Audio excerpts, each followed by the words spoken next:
Baik. Kemarin dari persidangan sebelumnya ya, kalau saya tidak salah catatan saya, saudara terdakwa ini SD sampai kelas 5. Kelas 5 ya. Di SD Ketanen, Gempeng, Bangil, Pasuruan. Berarti terdaftar di sana ya. Betul. Karena kelas 5, apakah saudara terdakwa punya ijazah? Tidak. Tidak. Menurut saudara tidak punya ijazah SD berarti ya. Apakah seseorang yang tidak punya ijazah SD bisa melanjutkan ke SMP? Sekarang bisa kejar paket C. Kalau SD-nya negeri, bisa tidak pada waktu itu? Misalnya tahun kalau SD ya 80-an, sekitar 80-an, bisa tidak punya ijazah, belum lulus, kemudian masuk ke SMP. Kira-kira bisa tidak? Jadi pertanyaan ini membawa saya kembali ke masa kecil saya. Ya. Jadi saya tidak bisa menjawab pertanyaan ini karena pada masa-masa itu saya sudah sibuk main debus, saya sudah sibuk bertarung dengan nasib, ya. Jadi saya tidak bisa menjawab pertanyaan ini. Itu kan pertanyaan formalitas pendidikan dan waktu itu saya nggak ngikuti. Tidak berjawab ya. Okay.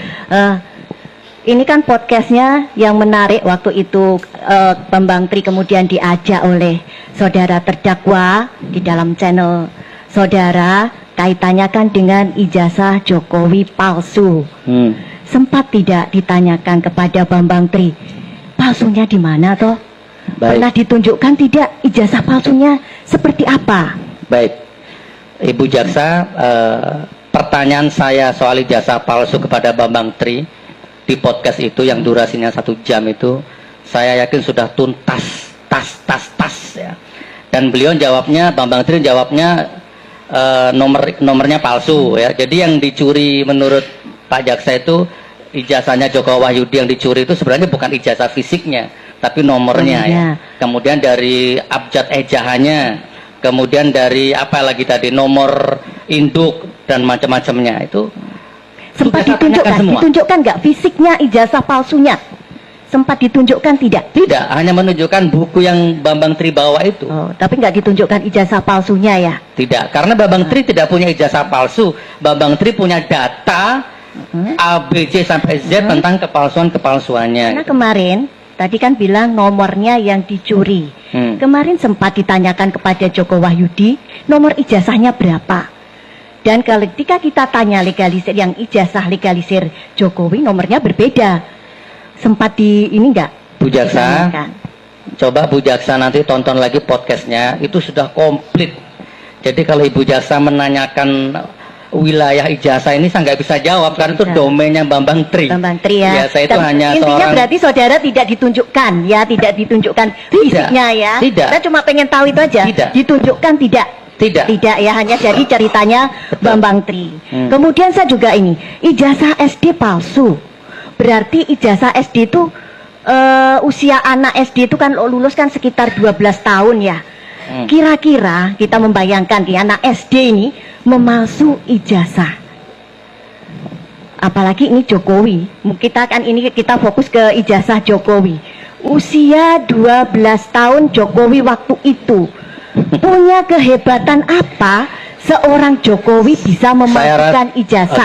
Saya rasa itu kalau memang terjadi pemalsuan ya, saya rasa bukan pada waktu itu, tapi waktu saat sekarang beliau menjabat jadi presiden, mencalonkan diri jadi presiden, dibutuhkan ijazah ini SMA minimalkan sederajat. Mungkin saat ini seandainya terjadi pemalsuan itu Ibu Jaksa ya. Jadi bukan waktu SD menurut persepsi saudara. Betul. Nah tadi makanya ini kan saya tanya, kalau orang nggak punya nggak lulus SD, apa bisa masuk SMP? Apalagi SMP 1, SMP favorit setahu saya dari dulu. Jadi gini aja Ibu Jaksa, saya ringkas pertanyaannya Ibu Jaksa sebagai dengan sudut pandang saya. Kan bacaan kita berbeda ya. Jadi menurut saya di dunia ini apa sih yang tidak bisa terjadi? Ya kan? Anak kandung menghamili ibu kandung aja ada, apalagi cuma urusan pemalsuan ijazah. Dan itu kan sudah ada contohnya. Misalkan wali kota JR Saringi atau mana itu ya, dia waktu wali kota lulus 2 periode, begitu nyalon gubernur baru ketahuan kalau ijazahnya palsu kan, ada Ini juga karena kan Komar. ijazahnya yang palsu nggak hanya SMA, dari perurutan loh, dari SD, Nah. SMP, Nah. SMA. Berarti Bu anak Jaksa, SD. silahkan pertanyaan itu nanti arahkan ke Bambang Tri Betul. semua, dia akan Jadi menjawab. tidak ditunjukkan ya, waktu juga Tidak. nggak diceritakan ya. Tidak. Apakah saudara juga tidak diceritakan, misalnya ada fakta, oh ternyata Jokowi itu tidak pernah lulus dari SD? Itu semua sudah diceritakan di dalam podcast sama Bambang Tri. Tuntas. Kalau saya baca kan cuma oh ijazahnya palsu, tapi apakah di luar podcast pernah tidak disampaikan kalau oh ternyata Jokowi itu tidak pernah SD, tidak pernah bersekolah di SD, tidak pernah bersekolah di SMP, tidak pernah mengenyam pendidikan SMA, pernah tidak fakta itu disampaikan? Bambang Tri pernah ngomong sama saya gini, jadi gini Bu Jaksa ya, orang yang apa itu istilahnya, gimana bahasa saya ya, yang dipermasalahkan bukan tidak pernah sekolah gitu loh. Yang dipermasalahkan Bambang Tri itu Pak Jokowi pernah sekolah. Ya, ini yang dipermasalahkan ijazahnya. Sama dengan saya pakai analoginya kuasa hukum kemarin. Kalau saya ditanya polisi di tengah jalan, Mas, mana SIM-mu? Maka saya tunjukkan SIM aslinya, selesai masalah. Tapi kan saya berbelit-belit. Saya datangkan teman-teman saya waktu ngurus SIM bareng-bareng, kan nggak menyelesaikan masalah. Kalau menurut analogi saya, sidang ini begitu ceritanya. Nah, saya juga mau tanya, waktu podcast itu dia bawa ijazah yang palsu tidak, Bambang Tri? Ya tunjukkan tidak?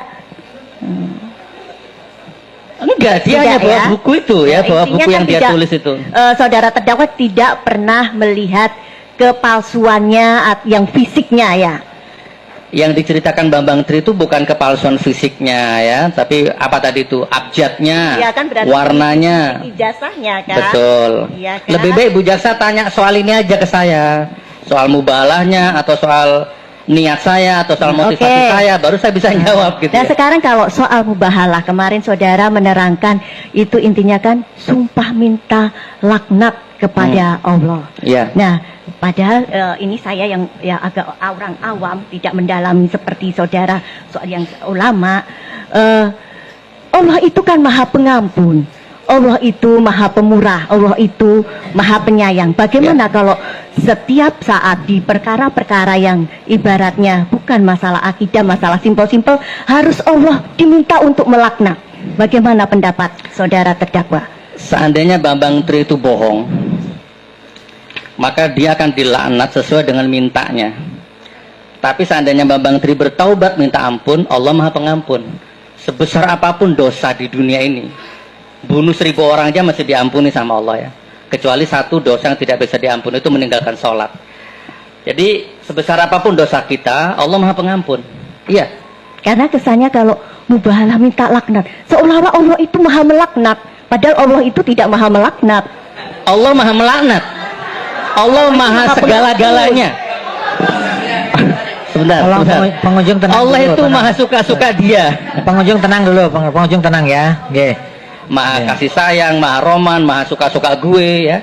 Dan Allah maha murka ya. Allah maha melaknat juga, suka-suka Allah.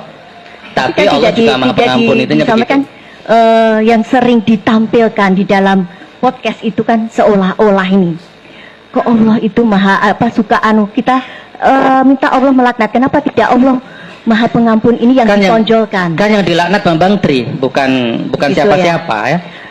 Nggak melaknat orang, melaknat Bambang Tri. Kemudian untuk melanjutkan tadi ada Baik. rekan saya menanyakan soal mubahalah. Adakah dalil atau mungkin ini pernah selain saudara yang pakai konsep mubahalah yang seperti di podcast, adakah yang lain, ulama yang lain yang pakai konsep mubahalah seperti saudara? Setahu saya belum ada, tapi ada sumpah pocong. Makanya mubahalah ini beda daerah, beda kultur, beda kearifan lokal. Orang juga punya ijtihad. Pada prinsipnya sama mubahalah, ada Al-Quran tapi pakai sumpah pocong.